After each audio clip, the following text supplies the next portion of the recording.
be sure that you have the correct harness for the job. Double locking snap hooks are used to connect the lanyard to your D-ring in the mid-back of your harness, and also for connecting the lanyard to your anchorage point. Snap hooks are your connection to safety, so the selection of an appropriate snap hook should be taken seriously. Double locking snap hooks should be made of smooth, corrosion-resistant, or other rated material. When selecting snap hooks or other connecting devices to use in a personal fall arrest system, make sure to use compatible hardware and remember that manufacturers have designed equipment for many specific applications. Many newer snap hooks are engineered to withstand heavy loads in many directions, so you may see equipment being used in ways you never thought possible. But some connecting devices simply weren't designed for specific applications, so make sure that you have the correct equipment for the job, and speak with your competent person if you have any questions. After you have selected the correct snap hook and used it to connect your lanyard, always check the connection to make sure that it is secure and that the hook is locked in place. Never attempt to secure a lanyard by knotting it, as this can reduce the lanyard strength by 50% or even more. It's also important never to tie back onto a lanyard by wrapping around an object unless the lanyard is specifically designed for the use. The label will tell you. And never attach a hook to a hook. One of the most common mistakes here is attaching lanyards to lanyards or lanyards to retractables to gain additional length. This mistake can cause equipment failures or excessive swing falls and significant injury. Lanyards are the next component in a fall protection system. There are three basic kinds of lanyard: nylon webbing, rope, and shock absorbing. Each has different qualities that could mean a big difference if a fall occurs. Nylon webbing lanyards, sometimes called strap lanyards, are strong, but have very little give, so the worker's body absorbs the full impact of the fall. Rope lanyards absorb some force of the fall by stretching on impact. Shock-absorbing lanyards, which include a component called a deceleration device, absorb the most force, diminishing the jolt to the worker by slowing the stop. These lanyards can be ripstitch, specially woven, or self-retracting. There is also a hybrid type of self-retracting lanyard that has additional impact absorption built in. These more specialized lanyards, including retractables and rope grabs used in vertical applications, require additional training and strict adherence to manufacturers' requirements to be effective. Remember, too, that in a 100% fall protection environment, you may be required to wear a double lanyard, not necessarily two lanyards at all times. Make sure to check with your supervisor if you're unsure that you are using the correct lanyard for the job. The final critical piece of the personal fall arrest system is the anchorage point. This is the point that the lanyard is connected to, and the point that will be responsible for supporting a worker in a fall. It is very important that the anchorage point be carefully selected. Aside from simply not tying off, improperly selected anchorage points are the most common reason that fall arrest systems fail. Because of the enormous force that could be placed on the point during a fall, the anchorage point must be able to support at least 5,000 pounds of force for each person connected. Imagine hanging a pickup truck per person off of the anchorage point, and you get the idea. While beams, girders, and columns may be used, the anchorage point cannot be an object used to support anything else, such as a scaffold platform or a guardrail. Guardrails should never be used as an anchorage point, although some cable rail systems may be engineered for tie-off. Never tie off to a cable system unless you have discussed it with your supervisor and you understand the limitations of the cable and all of the attachments. Also, to limit the jolt to a worker, the anchorage point must be located so that it never allows a worker to free fall more than 6 feet. The height must be at or above the recommended height, which is usually shoulder level. And if possible, the anchorage point should be located directly above the worker to reduce the possibility of swinging side to side and striking an object following a fall. If you must tie off below the D-ring, such as when performing steel erection, work with a beamer. Be sure that you have the correct lanyard for the additional swing fall and impact force potential, and that your connecting devices are appropriate. Most larger climbing hooks are not suitable for anything other than vertical use. Remember to consider how much closer to the floor below you'll end up as well, and select the length of your lanyard with that in mind. It's also important to select an anchorage point that is easily accessible, so workers are not exposed to a fall hazard while trying to hook up. Caring for your personal fall arrest system is essential to ensuring that it provides you adequate protection. Never use any part of your personal fall arrest system for anything other than its intended use. Hoisting material up or any other non-authorized use can damage the equipment, making it ineffective in the case of an accidental fall. Additionally, if any element in a fall arrest system has been subjected to an impact from a fall, it must be removed from service immediately.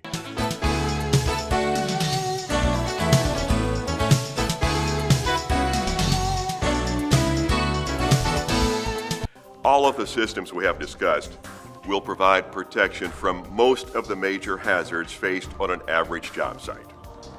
It's important to note that there may be situations in which you will not be able to utilize these systems, and in those instances, you'll have to turn to other methods, which we'll refer to as procedural methods. These less effective methods would include warning line systems, controlled access zones, safety monitors, and fall protection plans. It's important to note that some or all of these procedural methods may not be available due to the requirements of different localities or sites. OSHA also has some very specific requirements regarding the use of these methods, so be sure to check with your supervisor for additional guidance when using these systems. Each should be used only when other means of fall protection have been deemed infeasible by a competent person. Warning line systems and controlled access zones help reduce the risk of falls by restricting entrance to specific areas of a job site. A warning line system uses rope, wire, or chains to indicate areas that are restricted. By limiting the number of people that move around a potentially hazardous area, you limit the number of possible falls occurring. One important thing to remember when using warning lines is to make sure the lines are marked with a highly visible material, so it is clear to anyone that might come across it that they are entering a restricted zone. Warning line systems are typically allowed only for roofers. If you are performing non-roofing activities, it is required that the warning line material is still well marked, but the line must also be located at least 15 feet back from the edge of the drop-off. If you have to work in an area that falls outside the warning lines, alternate fall protection will be required. So make sure to check with your supervisor to complete the appropriate work and documentation for these types of activities. Controlled access zones operate under the same principles as the warning line system. It works to prevent falls by limiting the number of people that enter a dangerous area. These zones will be indicated by a control line made of rope, wire, tape, or a similar marking. And like warning lines, these areas need to be clearly marked to indicate that only authorized persons can enter. Controlled access zones should only be used for leading edge work or overhand bricklaying, where the moving edge of the work makes tie-off nearly impossible, or where it may create a greater hazard. If you are working in these areas, you require specific training, so be sure to discuss these requirements with your supervisor or the competent person.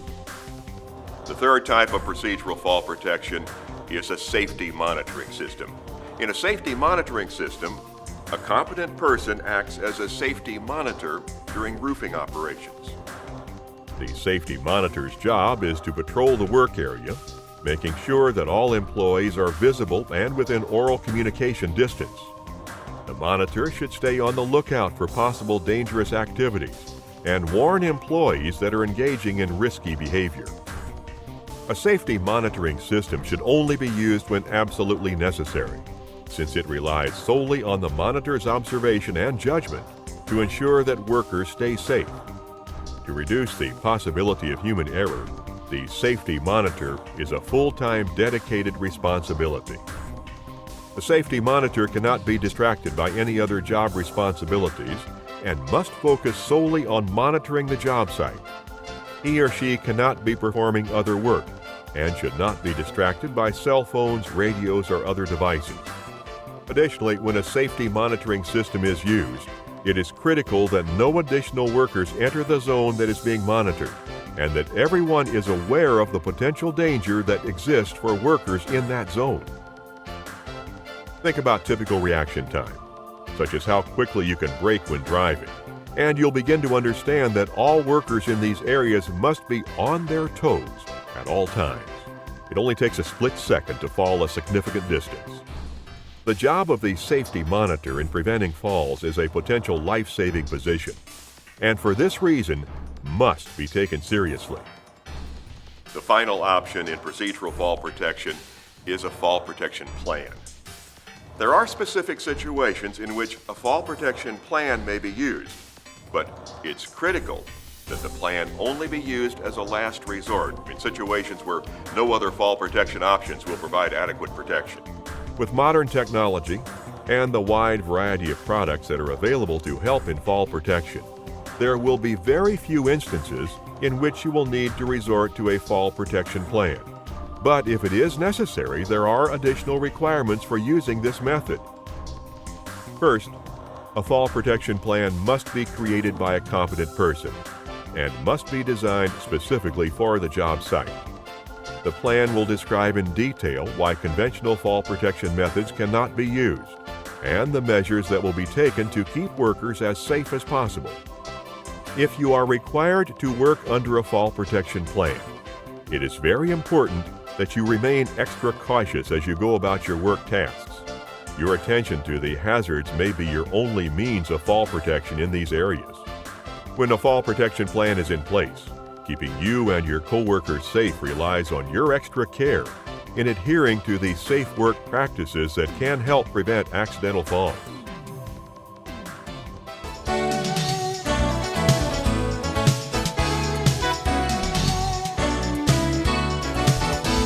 Now that you know the different types of fall protection systems that may be used in your work environments, let's take a look at the different instances where OSHA requires fall protection and what type of protection you might encounter in each instance.